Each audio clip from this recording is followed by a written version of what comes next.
پاکستان میں دہشت گردی واپس آ چکی ہے۔ یہ دہشت گردی کس طرح افغانستان سے پاکستان میں منتقل کی جا رہی ہے اور اس میں بھارت اور امریکہ کا کیا رول ہے؟ کس طرح پاکستان اور چین کے خلاف ایک گریٹ گیم تیار کر کے کھیلی جا رہی ہے؟ میں ہوں توصیف فراز اور آپ دیکھ رہے ہیں فراز ٹی وی۔ اس ویڈیو میں ہم یہی جانیں گے۔ آگے بڑھنے سے پہلے گزارش ہے کہ آپ چینل کو سبسکرائب کر لیں تاکہ ہماری آنے والی ہر نئی ویڈیو آپ تک بآسانی پہنچ سکے۔ افغانستان میں البتہ آج پہلے جیسا پاکستان مخالف ماحول نہیں، لیکن یہاں یہ بات بھی ذہن نشین رکھی جائے کہ ٹی ٹی پی نے خود سیز فائر توڑ کر اب گاہے بگاہے حملے کرنے کا جو سلسلہ شروع کر رکھا ہے، اسے قوم اور پاکستان فوج کے مورال کو شکست دینے کی ناکام کوشش کی جا رہی ہے۔ طالبان نے حکومت میں آنے سے پہلے پاکستان کو یہ یقین دہانی کرائی تھی کہ افغانستان کی سرزمین کسی صورت میں پاکستان کے خلاف دہشت گردی کے طور پر استعمال نہیں کی جائے گی، لیکن یہ وعدہ بھی وفا ہوتا نظر نہیں آ رہا۔ صاف نظر آ رہا ہے کہ پاکستان میں جو دہشت گردی کے حملے ہو رہے ہیں اس کے پیچھے ٹی ٹی پی شامل ہے، اور ٹی ٹی پی کے تانے بانے افغانستان سے ملتے ہیں، کیونکہ افغانستان میں ہی ان کے محفوظ ٹھکانے موجود ہیں۔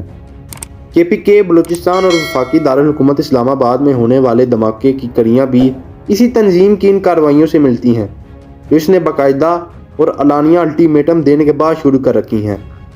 کابل انتظامیہ کے غیر ذمہ دارانہ طرز عمل کے باوجود پاکستان کی سول اور ملٹری قیادتیں افغانستان میں امن کی مستقل بحالی کے لیے فکر مند ہیں۔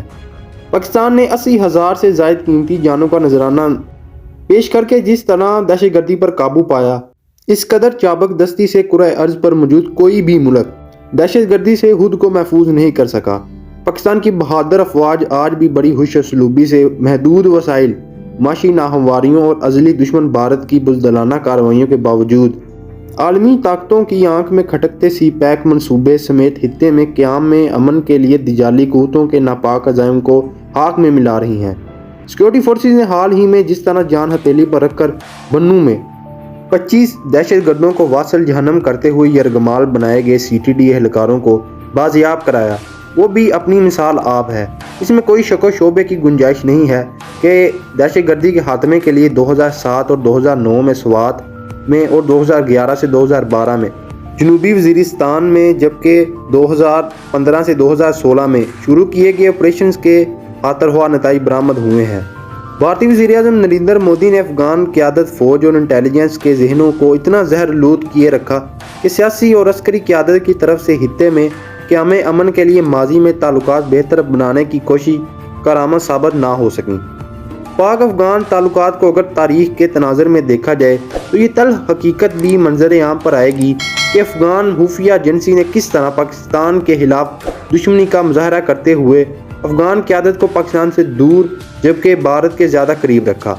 طالبان کے دوبارہ اقتدار سنبھالنے کے ساتھ ہی خطے میں دہشت گردی کا جو ایک سلسلہ شروع ہو چکا ہے، اس میں حقائق اور شواہد کے مطابق بدنام زمانہ ایجنسی را اور طالبان کے مختلف گروہ ہی ملوث ہیں۔ بھارت نے گزشتہ 2 دہائیوں سے افغانستان میں اپنا اثر و رسوخ بڑھانے کی امریکی مدد سے خطے میں تہذیب کاری کو جس طرح پروان چڑھایا، اس کا اندازہ اس عمل سے بخوبی لگایا جا سکتا ہے کہ طالبان اور افغان فورسز کے درمیان جھڑپوں میں اس نے ہمیشہ ڈبل گیم کھیلنے کا ڈرامہ رچایا۔ ایک طرف مذاکرات، جبکہ دوسری جانب سابق اشرف غنی انتظامیہ کو اسلحے کی فراہمی کے اس کے مذموم مقاصد کا پرچہ چاک کرتی ہے۔